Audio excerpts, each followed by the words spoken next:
Hey guys, it's Megan here from People Medical Consulting, and this is our deep dive vlog. So today's deep dive vlog is about the FSP program, and I'm really excited to talk about it. So the FSP program, or the Fellowship Support Program, is replacing the PEP program, which we know closed at the beginning of this year. So the FSP program has come out in replacement because RACGP no longer had funding from the Commonwealth to be able to support the PEP program. So this new program is going to be entirely self-funded. So that's probably the key thing that you need to know. This program is going to be a 2-year program broken up into semesters. So you'll essentially do 4 semesters.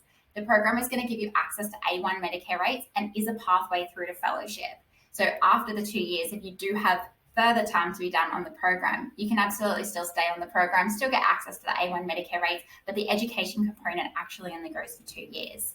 So the key things you need to be aware of with this program, besides the fact that it is going to have fees, and we're not sure what the fees are yet, is the fact that it is only available to doctors that have level 2 and above supervision. So if you have level 1 supervision, please be aware you will not be eligible for this program. Please don't forget that there's programs like MDRAP that will provide you with the bridge to be able to go until you can go on to PEP, but I just need you to be aware of that. The other thing you need to be aware of is that where PEP supported doctors that were working under the AMDS program, the FSP program is not going to support that. So if you're working in an after-hours medical deputizing service, you won't be able to apply for the new FSP program. That is going to be a very important fact.